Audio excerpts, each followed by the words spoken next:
of the Norris Group. I am an active real estate investor. I do notes. I'm a mortgage loan officer in California and Florida.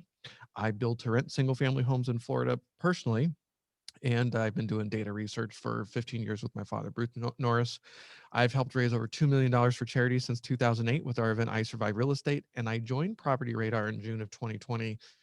He brought me on as sort of a media liaison. Property Radar is now nationwide, if you didn't know that. We went nationwide in November, and I work with media, being an advocate for our space, pulling data for stories. I'm like Media Switzerland. I also direct them to different investors and sources for intel. And I also educate nationwide, helping investors, I say, dream with data, get better at understanding what's possible. Because in my experience, they don't know. So ambitious, but we are going to try to cover a little bit of marketing, local commercial activity. I decided to make it more national just to show you because it's going to come up. You guys are going to ask me about foreclosures, and I know I'm going to have to cover it. And then we'll talk about the data and finding opportunity. Everybody wants the secret list. I don't have one. I'm using public records today. Everybody has access to them. And we're going to go over several different kinds of lists. But thanks to public records, this is all possible for all of us. You can go down to your recorder's office. You can look online at the assessor's office. There's nothing new here. I just happen to be using Property Radar to pull it all together to make it easier for me. There's a free 3-day trial if you've never used it before. So some of the things I'm covering today, you can play with on your own. So let's do it. Marketing. Before we get into the data, why we're talking about marketing, because if you're, we need business. If you're not talking to anybody, you're not transacting, you're not going to create leads, but it's getting more difficult. And you've got big business that is trying to put small business out of work. They're driving up our costs. They're decreasing our margins. Specifically in the single family space, you've got things like iBuyers that are being disruptors, but you also have in the commercial space, you've got a lot of these institutional build to rent that have raised a lot of money. I think they were expecting to tackle a lot of foreclosures, which are not going to happen, at least in 2021. And they're going to have to go somewhere. So you might find yourself competing with the likes of American Home for Rents in different categories and all kinds of fun stuff in 2021. How Main Street wins is we have to do things that don't scale. Wall Street doesn't want things that don't scale. Scale is just the obnoxious MBA term for growing massively. But there's a lot of opportunity in that. Before we tackle the data, I want to cover briefly right-bound marketing, because we can dive into the data and really focus on that top right quadrant, which you see, which is the most effective from the Main Street perspective. It's about the right audience, the right message, the right channel at the right time, and it is possible. When you start dealing with some of the other quadrants like outbound, low target, so you're dealing with TV, every door direct mail, billboards, newspaper, radio. You're getting a lot of low cost impressions, but it's very difficult to track conversions, and it's really not all that effective, to be honest. Inbound load targeting. You want to start a YouTube channel or a podcast like everybody else. Good luck with that. The word free gets thrown around a lot, but it's not free. Your time is not free. It's getting harder. It's very crowded. And there is a sea of free, from videos to photos to tweets. There is so much noise out there right now. One of the interesting stats I like to follow and have over the last 5 years is the amount of time that the average US adult spends with media. And you'll see in this chart as of last year, and I expect this to actually get far worse when we are able to finally look at the data for all of 2020, is that look at that brown line, the app and web on smartphone. So just in the last 5 years, we're spending 3 more hours every day with media. But from a marketing standpoint, here's the problem. I'm that guy watching Game of Thrones on the TV, playing an embarrassing game on my iPad, and I'm on my iPhone texting. I am triple screening. You never have my undivided attention. If you ever took a marketing course in college, you probably heard the rule of 7. It takes a consumer 7 times to touch your brand before they want to do business with you. Depending on who you talk to now, it's anywhere between 20 to 70. Ain't nobody got time for that. That's way too much. Now, inbound high targeted is when you're looking at Google paid ads or Zillow. You're actually driving, you're paying for those leads specifically, but it's getting really expensive. And you've got a middleman. And if you haven't experienced this, it's really painful. When COVID first happened, I talked to one of my real estate investor friends up in Sacramento, and she said, yes, when COVID happened and the iBuyer Open Door, exited the market, her rates went down right away. And as soon as they came back, not only did her key terms increase by quite a bit, her branded key terms went up by triple, more than triple. If you've never experienced how painful that is, I'll give you a personal example. Lending Home used to use the Norris Group, our branded name, in their ads. This is the actual ad that a customer sent to me because they clicked it on accident because it was very clickbaity and they're obviously trying to confuse the consumer. I emailed the vice president and said, hey, you probably hired a marketing company. They are being a little bit aggressive and not following the rules of Google. And he said, yes, we are targeting all searches related to hard money lending. So they knew exactly what they were doing. If you are in the world of digital ads, it's very painful to realize that your competition is dirty. It's brutal, and it's raising costs across the board, not just for your key terms like I buy houses or I'm interested in buying commercial. It's the Norris Group or Aaron Norris or whatever your brand name is. Outbound high quality targeting is what we're really going to spend a lot more time on today.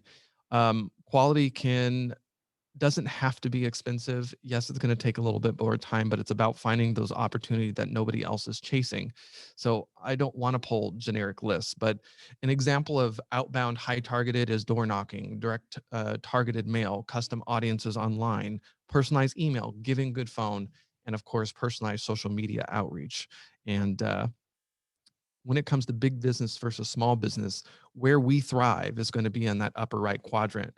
Let Wall Street take the other categories and, run each other up. I'm fascinated by these iBuyers that are beating up each other, spending way too much money. I had an investor that interviewed a former employee of one of the iBuyers in the Sacramento market when they shut the office. And she said at the meeting that they were spending over $100,000 every month between direct mail and social media ads and paid ads in general. So click ads. That's crazy. I'm a huge advocate, if you don't know me, of small business. Small business, live higher, play, give, invest local. You're more people focused. We need to be here. Big business sometimes doesn't even have an office in the backyard where they operate. They don't care. It's about scale and it's more about the product. So I am very focused on making sure that small businesses win. So scale. Let's get into the data. I grew up data and it looked like this. Thomas Guide. I was riding in the back seat of my car with dad going to look at houses from the printout from the dot matrix print of the MLS. Luckily, it doesn't look like this because I spent a fair amount of time in high school helping dad with his timing reports, doing microfiche as well. But I also don't think data needs to look like this anymore. Data needs to talk. Let me skip a little bit. I have to go fast. One of the great ways to process data and how I'm approaching this today is what we call the DUCA framework. It's about discovering a niche that and the data and who you're trying to reach, and you understand it better than anybody else. Once you do that, you figure out how to connect with that audience in a very unique way. And then finally, you figure out ways to automate it to drive scale because you're able to automate some of the mundane. Discover simply means I get you good at dreaming about the criteria that's available to you that a lot of people don't. We're then going to refine the market to use hopefully data that you've never seen before to sort of backwards engineer into a finer market. And then maybe some creative ways to talk to them that nobody else is doing. And then hopefully I'll inspire you a little bit to connect some of your tools. How many of us have technology that we don't even know talks to each other just because we haven't spent the time? There's a lot of data out there. It's certainly not for just for Wall Street anymore. Main Street has access to the same tools that they do. The biggest mistake I see real estate investors, it doesn't matter if it's residential or commercial making right now, it's that they don't focus on the chocolate. And we've got this framework. Remember this commercial in the 80s where they're walking down the street and they run into each other and the chocolate and the peanut butter touch and they're like, this is the most amazing thing ever. And the Reese's peanut butter cup is when your chocolate, what you bring to the business, you bring that, I bring the data, and it creates the peanut butter cup. Sorry if you're allergic to nuts or chocolate. Hopefully it's not lost on you. But Sorry, let me so data in this analogy is the peanut butter? correct. Okay. Chocolate is the mistake that people are making, not thinking that there's room for them in the business. Um, an example is this: a mom and pop's multifam, somebody who specializes in estate planning. They've got a team of people in the local market that they love working with. Maybe they like to target seniors over the age of 55 in the commercial space. So what that looks like in Santa Clara, there are over 615 seniors who own multifamily. That was in their specific name. It wasn't in an LLC or a trust. 186 own free and clear. 103 of those have owned for over 30 years. Have they taken all their depreciation benefits? Yes. 212 love sports, and 39 of them have birthdays in January. Did you even know some of those data sets were available and that you could stack those? Hopefully, get you excited about where we're going. So, real quick, this is coming up. I created this chart for you yesterday. First, I have to say, public records is messy. Every county, all 3,000 plus of them, 3,100 plus, track things differently. But for those that track multifamily and apartments, I want you to look at the activity. I know there's a lot of conversation right now that there's going to be a huge wave of foreclosures. We're just not seeing that in the data, even in the commercial side of things right now. So, if This it's is going to, national. this is a national picture, but I pulled specific states yesterday. I just didn't have time today, but California, Texas, North Carolina, Florida, Idaho, Arizona. It doesn't look much different. It's all down year over year, and it was going down before COVID even started. So you've got eviction moratoriums, you've got foreclosure moratoriums. Yes, not all of those apply for commercial, and yes, not all of us have GSE financing, but under this administration, and I don't care what party you're affiliated with, it's just not a cute look to have a wave of homelessness and foreclosures and evictions in a global pandemic. So I'm just expecting a lot more aid to come to the rescue. Will there be distress? Absolutely. Can we get there in creative ways and do some interesting things? Yes. Is there a way to track how much forbearance is happening? That's at the loan level. MBA, the Mortgage Bankers Association, collects some of that data, but not at the address level. Where it enters the realm of public records is it's a little bit different in states, depending if it's a judicial or a non-judicial foreclosure. So, some of it's going to be a lis pendens. Some states it's going to be a substitution of trustee. Others like California, it's a notice of default. So we track some of those. So we can tell when things are in foreclosure, and then we have when loans are taken out, so you can sort of see how much equity. But especially if you're in the single family space, if you bought at the very beginning of last year, are you sitting on equity in most markets? Yeah. So you have options. It's called a sale. It's not even a short sale. It's just you're selling a property and you're under distress. But unlike if you and I were talking in '05 and '06, sorry, in '09, when, prices were upside down by half in some markets, you have options now where you didn't back then. So let's go from least complicated, interesting ways to use data to far more complex. The easiest way is a networking pro. So let's say you're a party animal, you love going out, you're a great networker, and you're constantly looking for clients. You're at a birthday party, you broke the quarantine. I won't judge. You're at a birthday party, and a neighbor is thinking about selling a downtown hotel that they own, because tourism is just dead. And as a professional that there are opportunities of converting hotels and hospitality into single family homes at the moment in a specific area. So you drive by downtown, you pull up your app, you find out who owns it, and you call them just from there. Say, hey, I heard a rumor, was at a party, a joint friend of ours. I'm very curious to know if you're interested in selling. Um, that's it. Just one off. It's just a little piece of data you get wind. It's not on anybody's public record. There's no even notice of default filed.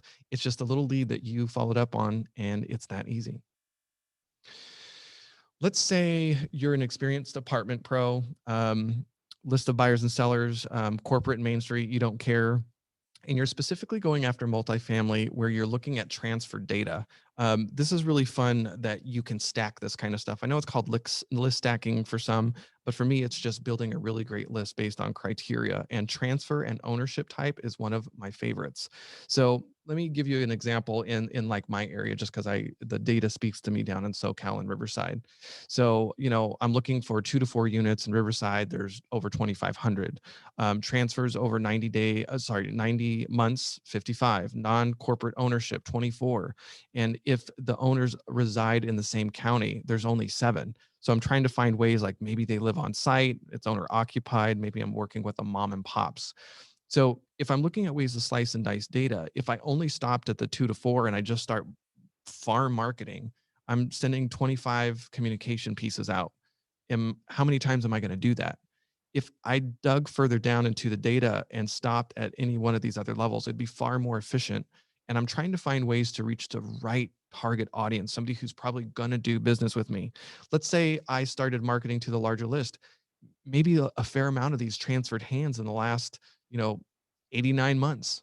I don't, what are the chances they're going to sell to me? They might, but maybe you have a number in your head where you know, yeah, once somebody is into these things, they hold on to the property for like 20 years.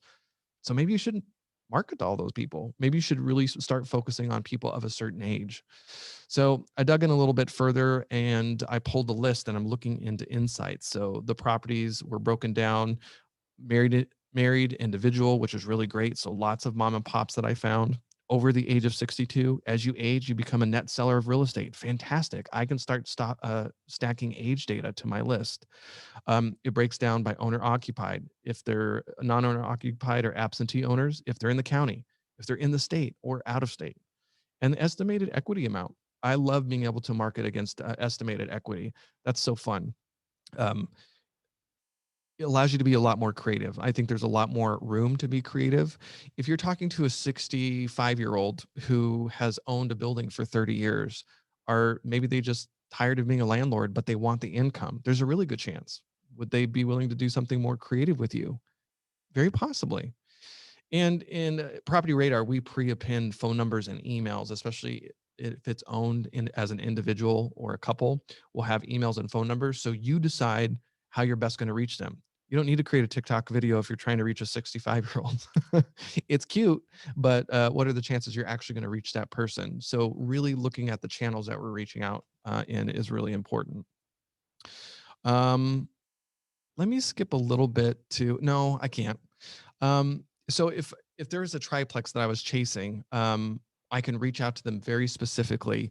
Say that I was looking for, I'm there looking for building in downtown area. I have cash access to cash buyers to invest by summer. They don't care dealing with non-paying tenants. If you're interested, please talk to me. You're sending out very specific messaging. You're not blanket if there's 50, you could reach out one by social media. You can send direct mail. You can do a phone call. How do I make it as sticky as possible to where when they do decide to sell, you were the first person that they remember? I personally like dealing with local people. If I had to choose between, dealing with a Wall Street company, very hands off, if I'm a local professional and I find out those mom and pops also live local, how much more local pride do they bring to the game? So, anyway, it's just something that I think about.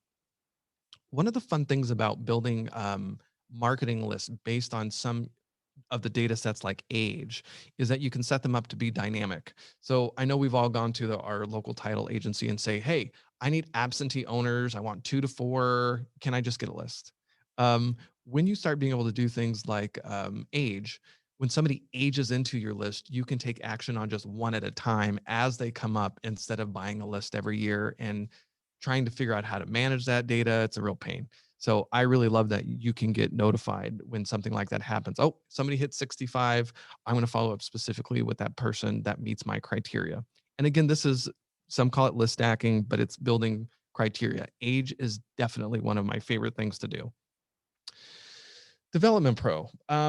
Maybe you're a local pro that sits on a planning commission. You are extremely knowledgeable of what's going on. They're redoing the general plan, and there's talk of upzoning. So you have firsthand knowledge of some already underdeveloped sites and maybe some upcoming projects and even city incentives that very few people, especially if people are out of the area, they don't even know about. So in Riverside, as an example, downtown, opportunity zone. Do you know anybody who has had a fun stock market ride? Cryptocurrency. Did you know that you can take those capital gains and those assets and move them to real estate via opportunity zone? A lot of people don't even think about that. That's one of the most interesting ways. In a 1031 exchange, you can't do that.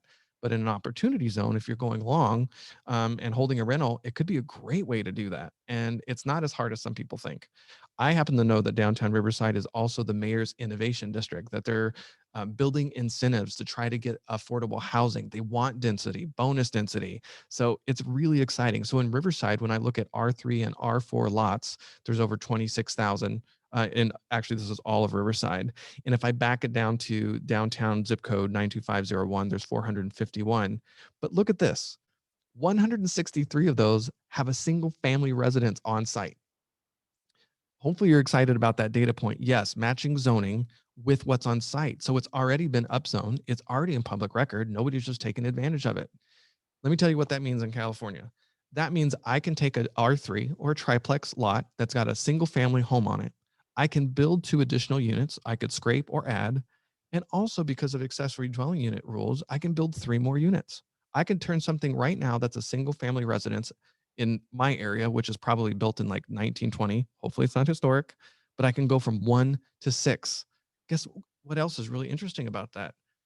It's still 1 to 4 financing. It counts as a triplex plus 3 ADUs. It may be 6 units, but from the sake of, for the sake of lending, it still falls in that 1 to 4. Pretty creative. So if I wanted to get even more nerdy, I can say, hey, I only want to look at lots that are over 7,000 square feet. I have to have some room to play here. So I could be talking to 83, where some people might just blow it up and say, hey, I'm going to talk to all 26,000. See what I mean? That list stacking thing allows me to get far more diligent about getting far more granular. Another thing, a way that I see people do this is really knowing the area. And I'll give you a good example. This is downtown Riverside again. In that orange is the convention center, and a lot of development is going on right there. In the right quadrant, I know that those are all historic homes. They're really old, and when you touch them, you're going to be spending $200,000 just having to replace lead windows.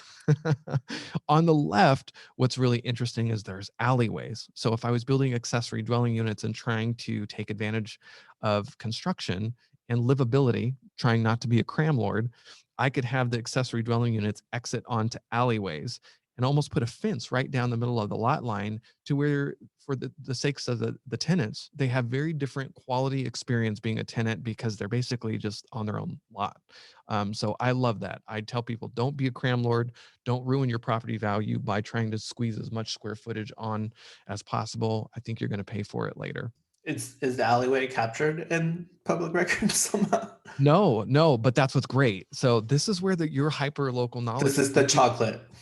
This is massive chocolate. So public records is going to take you so far, but I'll tell you what. I did a Ward Hannigan. I don't know if you know the name. He's famous for creating dingbat rentals. He loves 1 bedroom, Section 8 senior living. His average tenancy is 27 years. We interviewed him a week ago. What he's doing, he has specific blocks that he tackles. He doesn't even want to own the property. He's approaching owners and saying, hey, I've built an ADU. I want to walk you through. How about we do a forgiveness note? And I'm basically just going to build this for, on the back of your property. You're not using it anyway.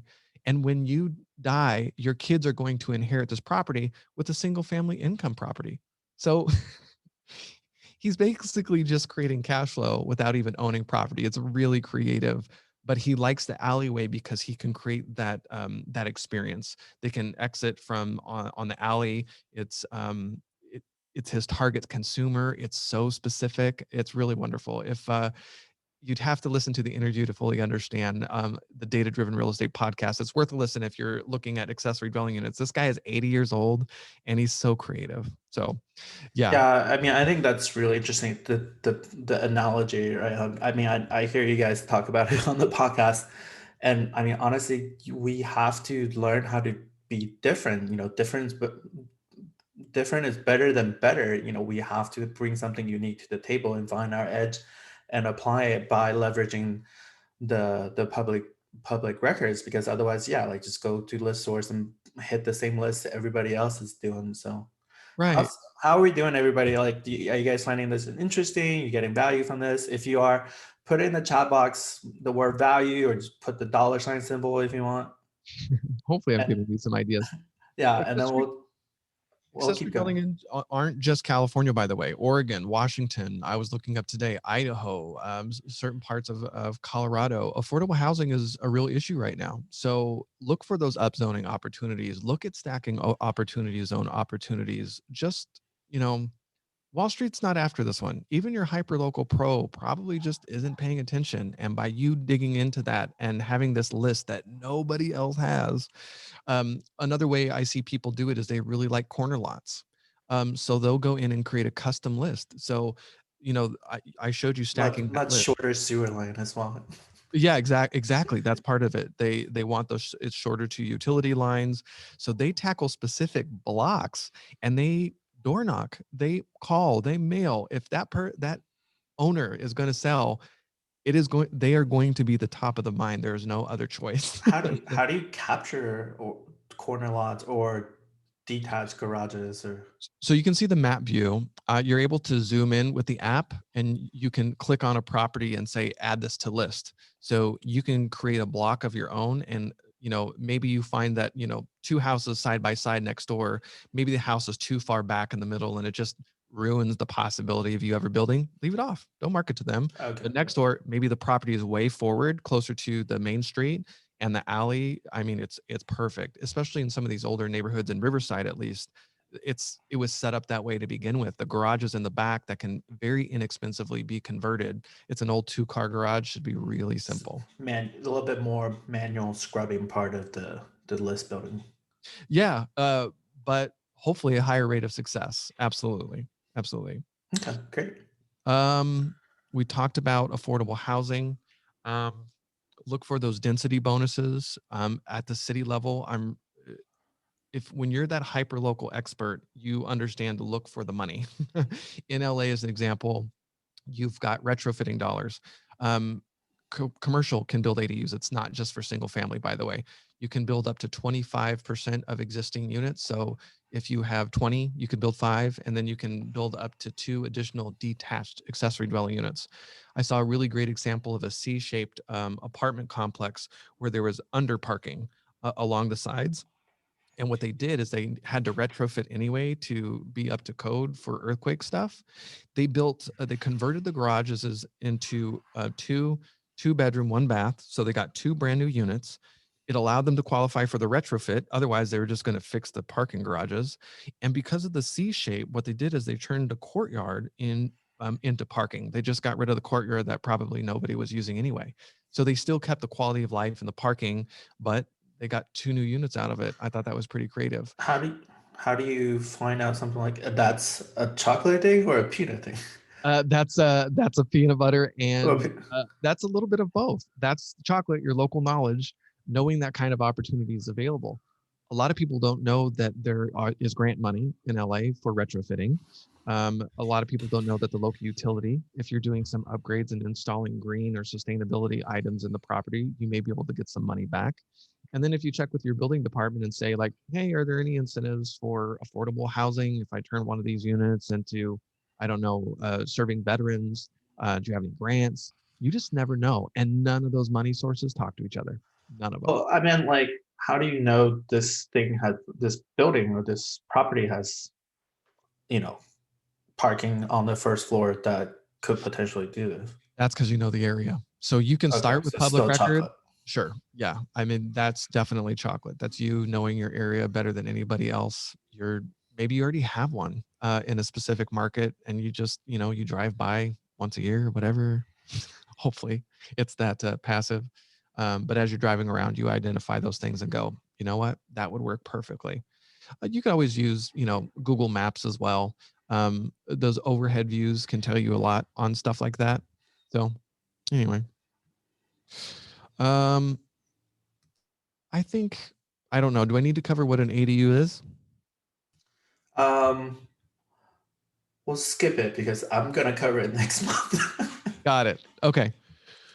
And we already covered this, the opportunities to stack. Does Property Radar have like boundary or map set up already for Yeah. things that are specifically in op zone? GIS is in there on public records. We capture the zoning. Zoning is specific to every county. I wish it was the same. It's not. So But so you would have to just I mean, take a little bit of time, but you go in and map out the actual OZ. right. So in Riverside, I have to look up R3 lots with a single family residence on site versus in LA, I have to look up LA3, LA R3 with that same setup and I can find it. And by the way, you don't have to do all of this. I have a virtual assistant. You know, if it's just a visual thing that you're going through, like, hey, I really like the zip code. I am looking for commercial properties, apartments that have this setup. Um, hire a virtual assistant to go through and create a list, at least do the first round of data pulling for you. This is a custom list that nobody else is going to have and that you can beat up over and over and over again. What's also really cool technology that exists, Print Genie is one of our partners. Property Radar is technology agnostic. You bring your favorite tools, and as long as it works with Zapier, we work with them. Print Genie is one of my favorite technologies. You can set up these dynamic lists. So as I mentioned, as somebody ages in, it can send one-off postcards if you want. It's really cool. And then if you have a CRM system, maybe you push to contact and you create a workflow. So I'm always trying to get people to think of, what tools are you using? Can you get them to talk? Can you automate some of the stuff to make it easier? And then incorporating with things like virtual assistants to take it even further down. It's pretty fun. Um, for those of you on larger teams, there's a lot of different data sets. So, as we get into Q&A, we're running short on time. If I can even jump into the app if I needed to, if you need to see it in play. But there's a lot of different opportunity because of distress. So where distress could end up being fun, you've heard hospitality converting to single family. That might be an opportunity at the local level if you're paying attention. Maybe look for hotels that are in foreclosure, those old strip, and you can create these small units. You might end up getting some really good deals. So just pay attention. Okay, let's end there and take questions. I think the questions are a little light. I mean, we can do some live demos if you're open to that, like Sure. see how the app works, or Sure. do a quick demo query from either the desktop or the app Yeah. interface. I don't want this to seem staged, so maybe hang on, let me get in and Should I I will. should I throw something at you if you don't want to see Yeah, why stuff? not? Why not? Why not? Let me log in real quick. Is it going to be in California or another state? Let's do California. Okay. So I'll actually provide the chocolate on this one. All right. And I don't mind sharing this one. Okay. So for folks that don't know, in the city of LA, C2 and C4 zoning use wise and design wise is the same as R4. So Mm, you know, part of what's going on with COVID, a lot of restaurants are going out of business. It's actually been happening before COVID as well. Like they're restaurants with lots of parking because they have to park 10 to 1,000 square foot, right? And there are times they're getting converted into apartment buildings. So let's do something like C2 or C4 zoned in Los Angeles. okay. Um, 15,000 square foot or more lots. Oops. Sorry. Hang on just a second. Zone. Okay. There's over 200 criteria. So sometimes you're going to see me type it in because I just don't remember. All right. So you said C2? C2 or C4. C2. Can you have multiple? Yes, you Yeah. can. Nerd alert. Okay. It's not showing up in City of Los Angeles. Let me back it up. Try LAC4, C2. That might be. Yeah, that's probably what it is. Okay. It's, LAC2. There you go. Yep. LAC4. See, good to know. I would have never found that. Okay. Let's back it down further. So the list is still way too large. You wanna Let's you wanna do do. a zip code? I don't know the zip code off the top of my head, but let's do like a polygon or what's it call it, circle Okay. from say East Hollywood. East Holly. Oh, Oh, no, it's okay. Just yeah, that's good. Just drag it or make it a little bigger. okay. Well, here's 42. So let's go into, come on, get this thing out of the way. There we go.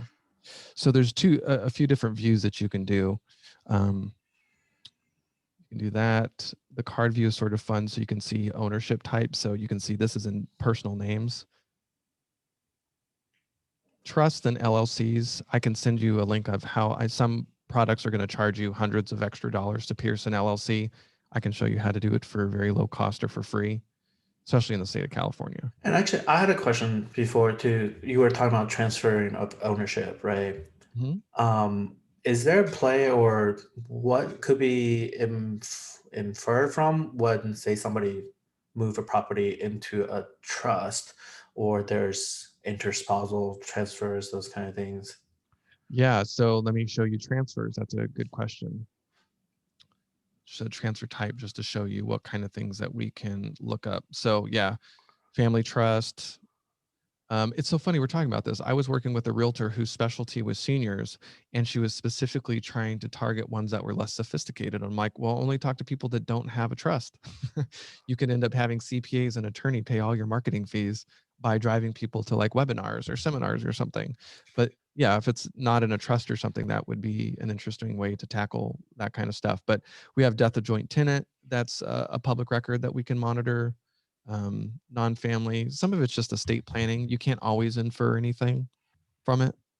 Is that what you're asking? Well, I guess I'm looking for cheap answers that, if it's in I mean, are people more likely to sell if it's in a trust, maybe, or if they move a property into trust or LLC, is that an indication or something that that's No, they could have leaking to? just they could have just gone to a seminar and got sold on a bunch of estate planning. You said East Hollywood, right? Yeah. So, um, Give me freeways. that's kind of like the, I don't know, one. It's 101, and what is that? Let me take a look myself.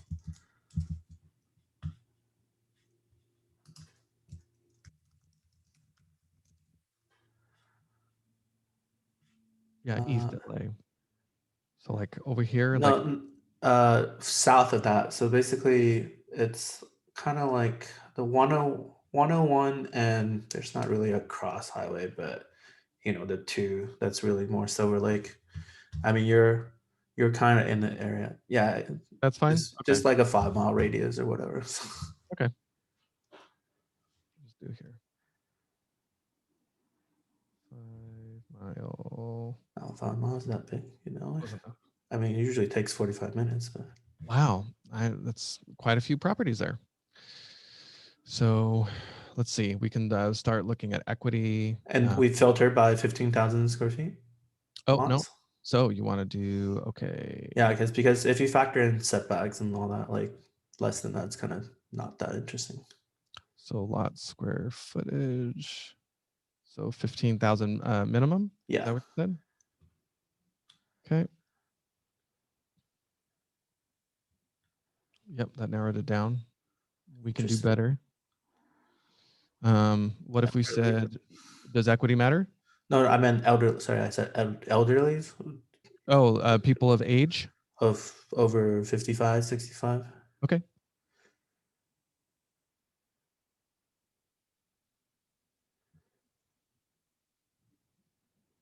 So how does it work in the background that you can, you don't have to give away the secret sauce, but how does Property Radar pull the data? Well, we're buying data from a lot of different places. So recorder's office, you've got the assessor, GIS systems.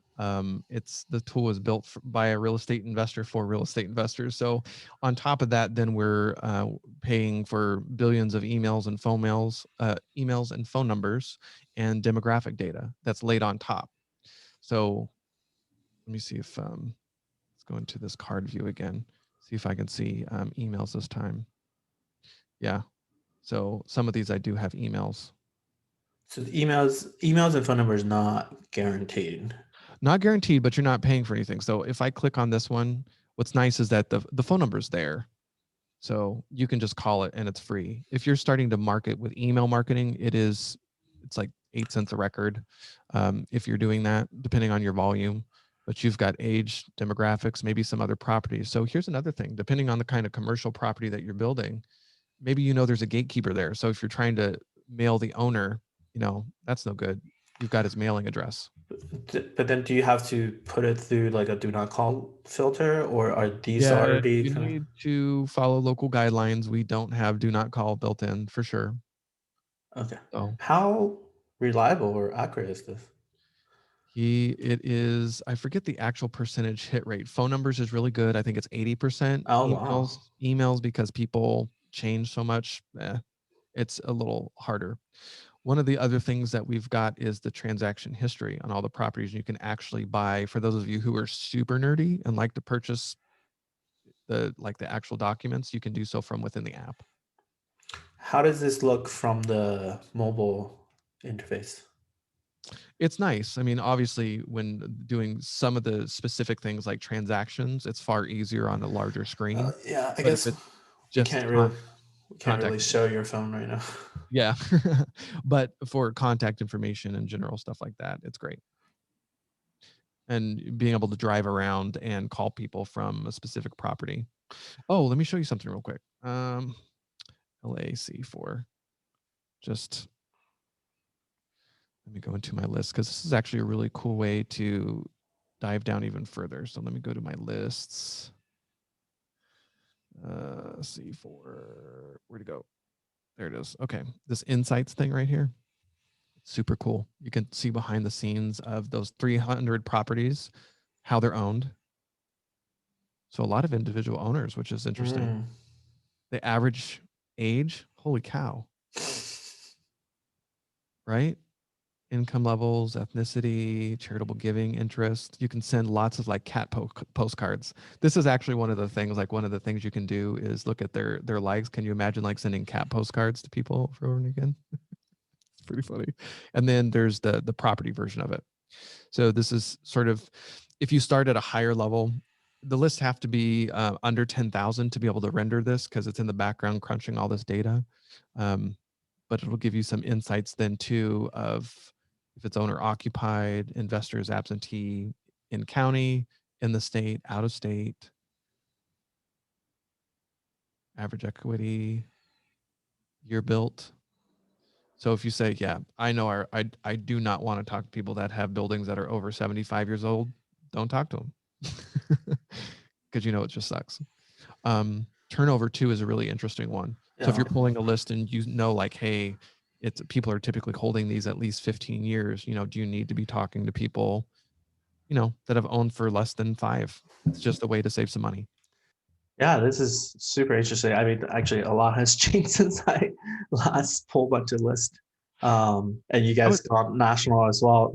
Do you guys have tutorials or Yes. for newbies to just kind of not not nerd out on necessarily all these criterias and filters, but just some of the basic interface or Yeah. functionalities?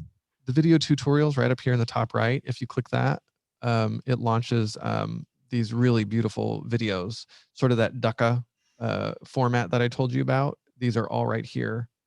And then what you might not know is I run our community. So if you ever get stuck, if you go to community.propertyradar.com and you don't have to be a member, you can go in and leave me a question, say, hey, is this possible? Or how do you do this? And Sean and I are actually the ones that answer. We're sort of nerdy. And this is one of my favorite parts. So let's say you're like, Aaron, I can't figure this out. How do you do this? I'm like, you know what? It's easier if I just show it to you. I can actually share the list. Hang on a second, wrong place. I can share the criteria that I built by copying this list. So I can email it to you or post it in the community. And then when you paste it in, it automatically pre-builds what I built for you in the criteria. Super cool. Hang on. It happened just like there you go. That list it's already pre-created. Isn't that neat? Uh-huh. I don't even Hmm. know how he does it. Oh, pretty cool. I haven't Okay. been How paying about attention to how about a nugget for our single family home investors here? a Or maybe something Texas related. Texas related. My I sister saw lives. I saw I saw some comments about a couple people were in single family in Texas. You know what? Let's look at. We've got a Is there a way from public records to see who has burst pipes? Maybe a little too soon, but sorry. It's too soon, but I'm trying to think of some. This is a little glib. It's a little glib. Let's do COVID.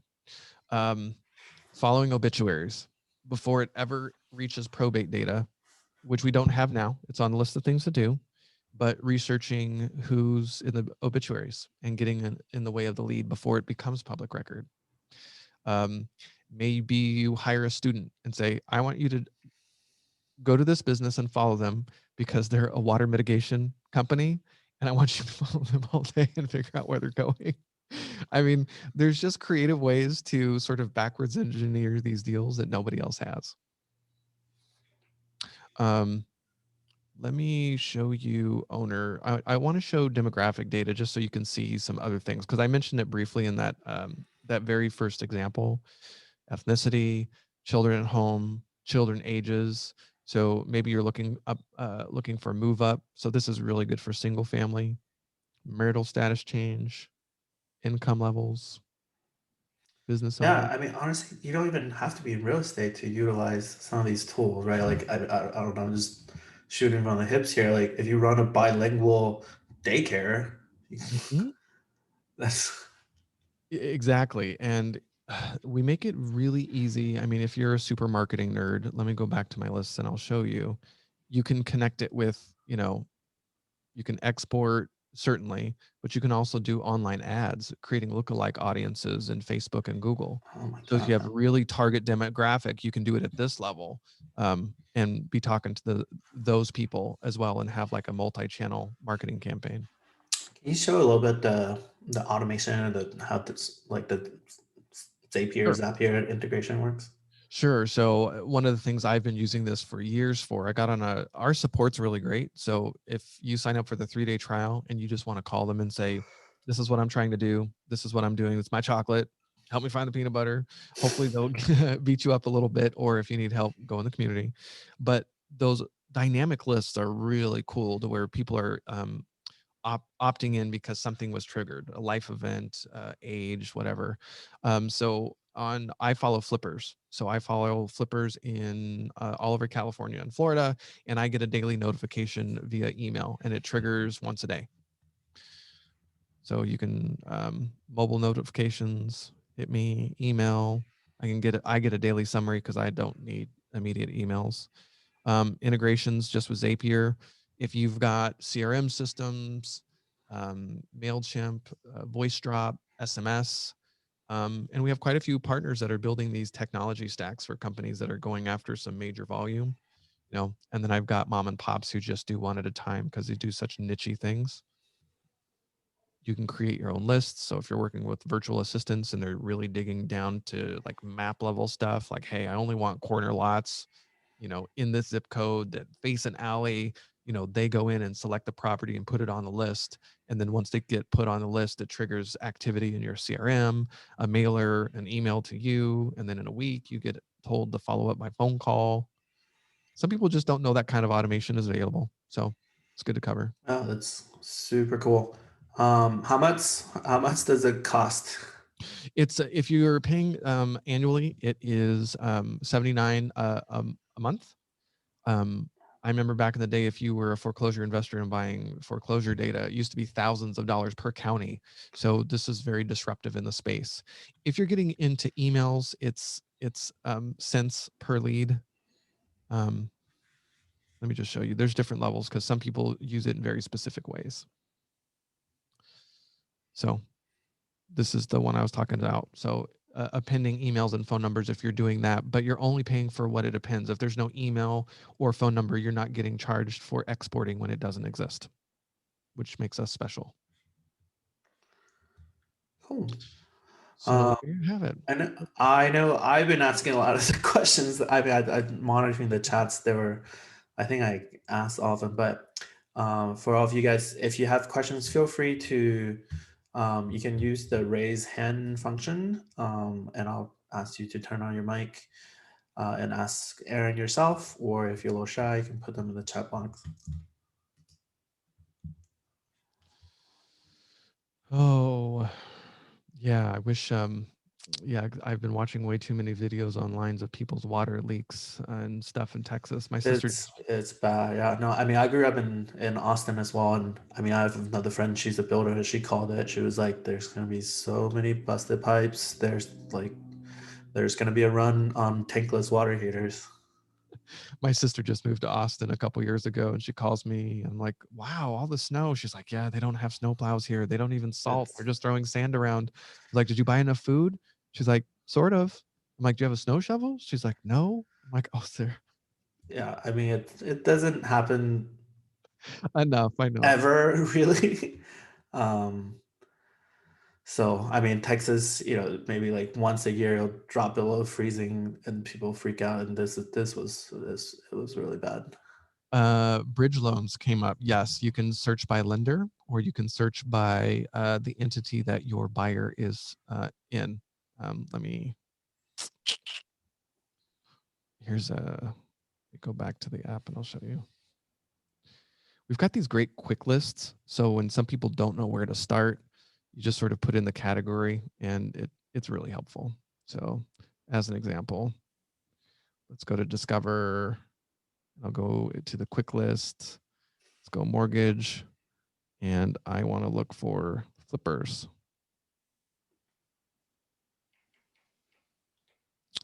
Let's back into, let's do Sacramento. Why not? California. Oh, it's already there.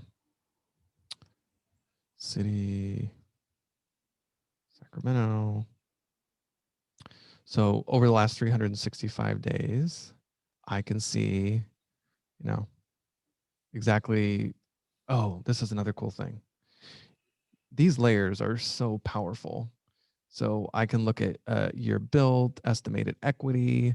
For flippers, I can see what, let's go values, estimated value. I can see very quickly in color. So you can see the key over here. And it's typically always the case, the first time buyer under FHA. Yep, immediately. And then if I go into this list and I go to grid view and I can sort by owner, I can sort of, if I see trends in, let me see if I can find somebody. iBuyers, by the way, will show up in this data. So I'll give you an example. Let me just go down to the end because I know Zillow is hot and heavy in Sacramento. I think they're coming back. Actually, I'm representing a buyer that's buying a Zillow flip property. Oh, really? It's been interesting.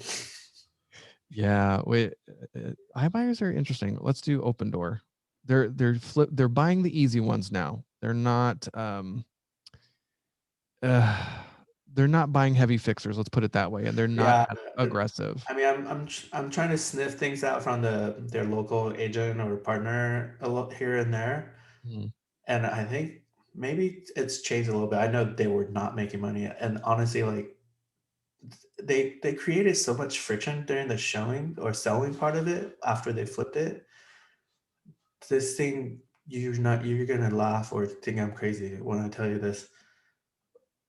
It appraised like $90,000 below, or sorry, it appraised 90,000 over Oh my gosh. because they were trying to sell it, but then it didn't. It fell out of escrow, and they were just slow on a bunch of things, and like it was just sitting on the market. Well, I can see right here. Sorry, I have too many. I should have. You can see here. Here are the repeat seller flippers. So American River, Bellwood Investments. I think that's what you were asking. So yes, you can follow things, but you can also discover different lenders as well. So if you're after specific, let's see, mortgage, first mortgage loan, here are all the different ways. I wasn't kidding when I said there's 200 criteria. And we don't have just real estate people who use this. We have people who do pools and garage doors and solar who use this as well. Here, Basically, give me a second. You can search by owner, right? uh-huh. Yeah, that's very easy. Up Can here you and just look up. can Uh-huh. you search for? I'll use the military spelling. Sierra Papa Hotel, and then sorry, no, SPH. I didn't want to. Oh, Yeah, yeah, SPH. You're looking for Zillow? yeah, SPH3 LLP. SPH is better. Yeah. You can tell I've done this before. Yeah, yeah, I follow. Actually, I've got a list, my list. So if I was a realtor and I wanted to be notified anytime iBuyers were doing anything, I've got this sort of pre-built out for Zillow. I've got Open Door on there. Let me show you the list. Yeah. So wait, what's L? Why is there extra L? I still haven't quite figured it out. I got to tell you, It's it's probably a really fun of some sort, right? here's the criteria I use when looking at them. Oh my God, they're everywhere. Yeah. Also, in the realm of public records, RDEFN is probably a good idea. Let me see. One right now. Spelling and title. I mean, yeah, I operate in the realm of spelling mistakes. It's very frustrating. Hey, here's a little bit of a tidbit. You know who iBuyers are selling a fair amount of their houses to? Institutional Wall Street buy to rent.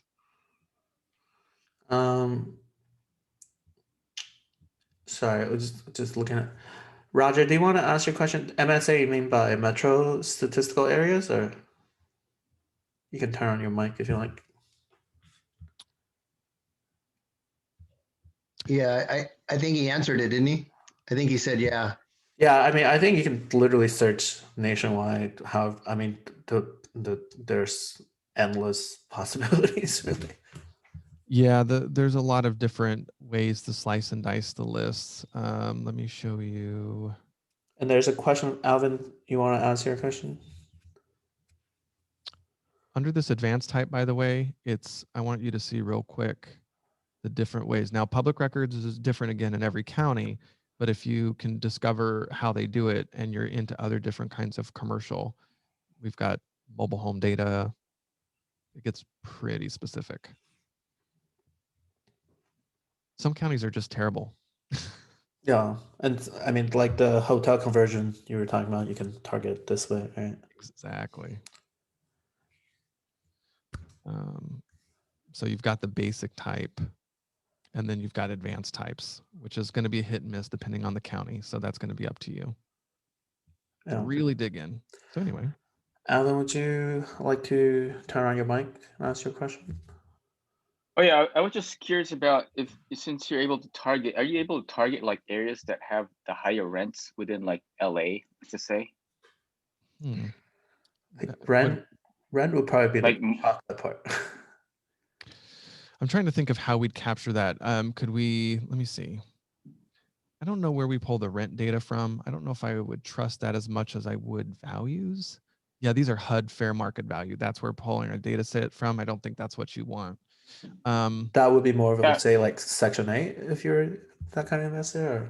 Yeah, possibly. There's always a different way to slice and dice. So you could say, hey, I only want to look at properties that are over 700,000 in this zip code. And that would sort of be your clue to that those are going to be more valuable rentals or something. There's probably yeah, I was just more thinking about like, if there's a way to target areas that have, higher rent ratios, I guess. Yeah, we are looking at that, but no, not at the moment. Okay. Sorry, Alvin. Man, hate letting people down. Hopefully you got some good ideas today, though. There's a question. Actually, sorry, I'm probably gonna butcher your name, but Prabhuda, would you like to ask Aaron your question yourself?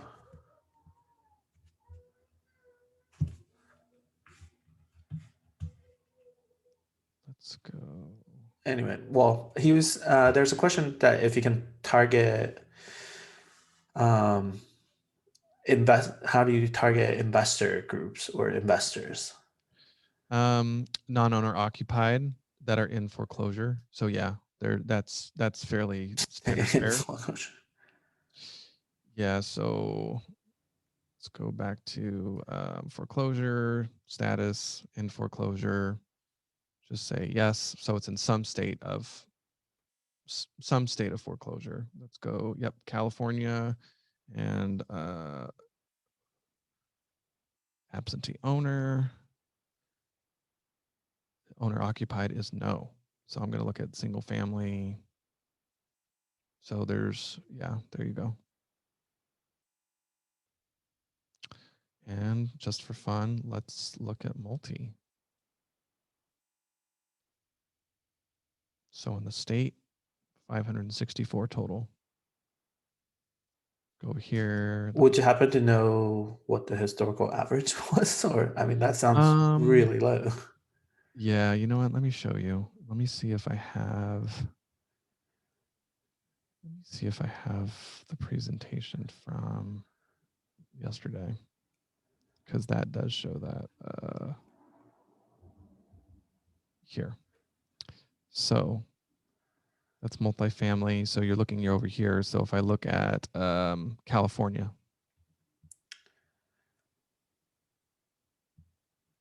Yeah, I mean, I gotta think forbearance plays a part of it, because Oh, sure. that's such a unnatural, unusual drop. Well, and it was a trend that was happening before, and it's not like when we get at this part of the cycle and prices are going up, you have options. You're not upside down. You're sitting on equity. You've got a loan that's, these are lifetime long lows. So for people who complain about loans, I laugh because my dad always tells a story about how he got into the business in 1980, refinanced our primary house at 17.5%. Headlines today like mortgages went up 0.1% and people are losing their minds. So Yeah. I'll just run through these real quick so you can see. Texas had a little bit less of a drop. Idaho, which is interesting because it is attracting a lot of migration, is up. Florida is down. Georgia is processing. North Carolina. So, and again, it varies from county to county. So these are only the counties that track apartments and multifamily in public record. I'm able to look if they're in foreclosure, but it's good to see trends. How often does the database update or refresh? Constantly, depending on the data set. So I mentioned we pull all those different data sets from the assessor, recorders, GIS.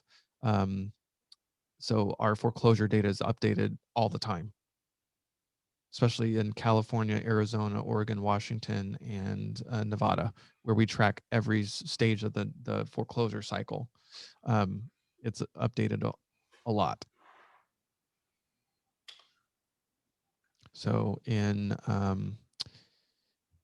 the Western states, if you're really into foreclosures, you can really be tracking what happens to the properties as well, who they sell to. We have data that no other provider has, to where if it goes back to the bank as an REO, or if it's sold to a third party, we can get a lot more granular. Pretty nerdy. Yeah, this is it's always fun to hear how people use it too, because it's so different depending on who I talk to. Yeah, I mean, I have found myself many a times at 3 a.m. just playing around, running searches, and my wife going, "What the hell are you doing?" And I'm not even listening. And like you said, if you got the chocolate, here's the peanut butter that, I'll share too. I mean, I basically look for, other than vacant lot, that's kind of easy. There's a criteria for it, but I'm also looking for infills. I'm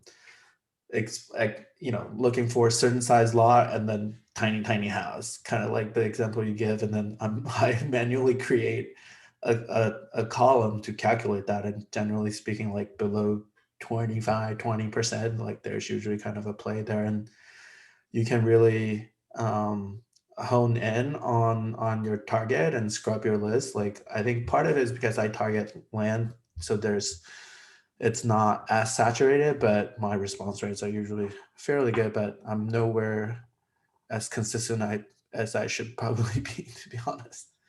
I just finished writing an article, and I'll share, maybe somebody is new on the line, or you're experiencing trustee sales in California has changed. And if you think you want to be in foreclosures in California, you might change your mind. They introduced the redemption period, which really changes our business and the risk profile. So a lot of people are getting out.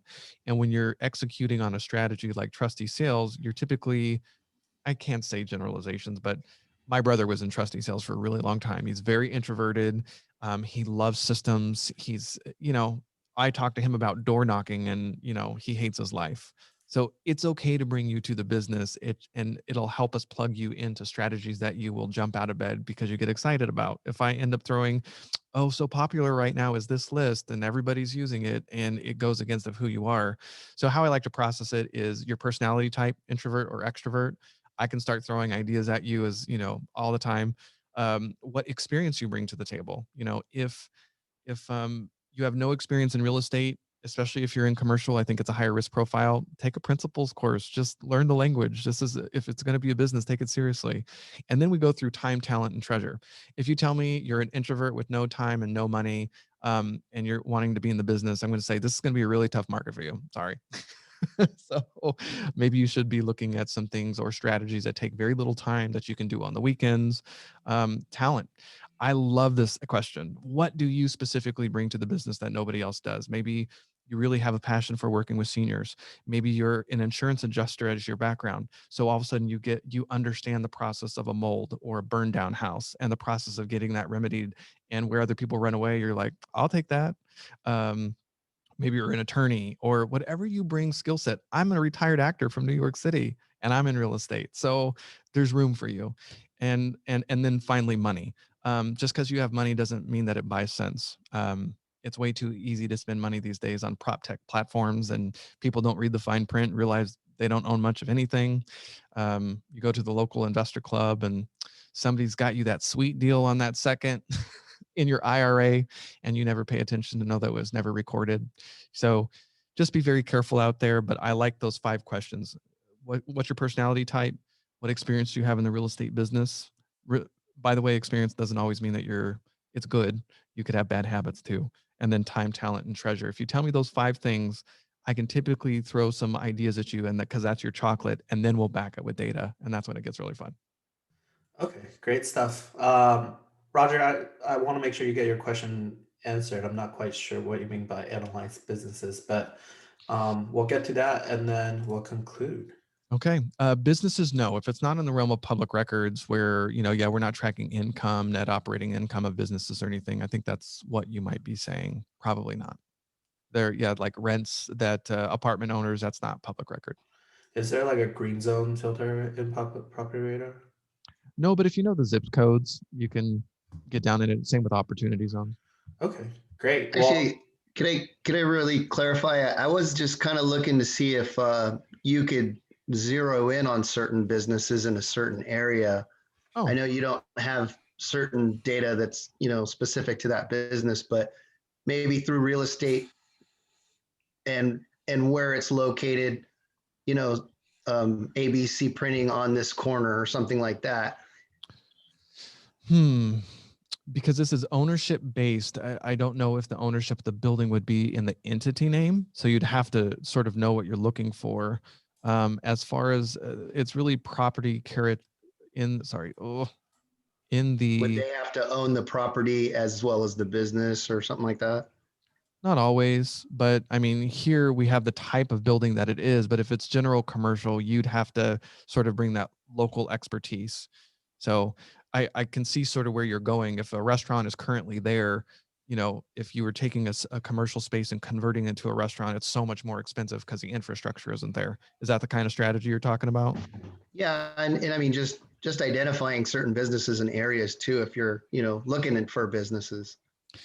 Yeah, it might give you details. So in some of these advanced sets like department store, that might clue it in, but it's not perfect. It depends on the county and if they track that kind of level of detail. I'll give you a great example. Maricopa County, where Phoenix is at, for some reason, they don't track bedrooms and bathrooms. So it's a real bummer. So it just depends on the county as well. Got it. Thank you. Okay, great. I mean, there's a very good chance I'm going to reactivate my account tonight anyway. But where can folks get in touch with you or tell us a little bit about your podcast, Aaron? Oh, sure. Data Driven Real Estate Podcast. We do it every Thursday at 9. I live stream it on YouTube. This week, who do we have? Oh, we have the cross marketing senior vice president of Realogy. talking about all kinds of marketing nerdiness. And then next week we have a CPA talking about Biden administration and some updates to some of the changes in law that might impact real estate investors. So that's Thursdays at 9, but it's podcast and it goes out to every platform and YouTube. So you can reach me at Aaron, Aaron at propertyradar.com or community.propertyradar.com. If you have a question, you don't have to be a subscriber. Sean and I beat up questions there. Okay, great. And for folks that are joining late, feel free again to join our Facebook group. There you can ask all sorts of questions, resources, that everybody's there to help each other. And with that, quick housekeeping as well. So we'll go into the breakout room. Aaron, if you'd like to stay, that'd be great. If not, I know you got something else coming up at 6. So as I kind of mentioned earlier, next month, the March 31st, I'm actually going to be revisiting the ADU topic. This time focusing a little bit more on the multifamily and commercial space as well, because it's like Aaron mentioned earlier. A friend of mine, he's an architect. He helped his client turn a 12 unit into a 17 unit, and that's like what I mean, I don't know what the rent or if they're all the same, but let's assume it's like a 40% increase in your NOI, right? Like everything else hold equal, which is crazy. So so be on the lookout. Make sure you join our Meetup page as well, so that you'll be notified of all the future awesome topics like this. We'll go into the breakouts. A lot of people bounce. Actually, I should kind of want to do the breakouts early, but then I want to respect the speaker's time too. So we'll just do 2. So we'll see you guys in a little bit.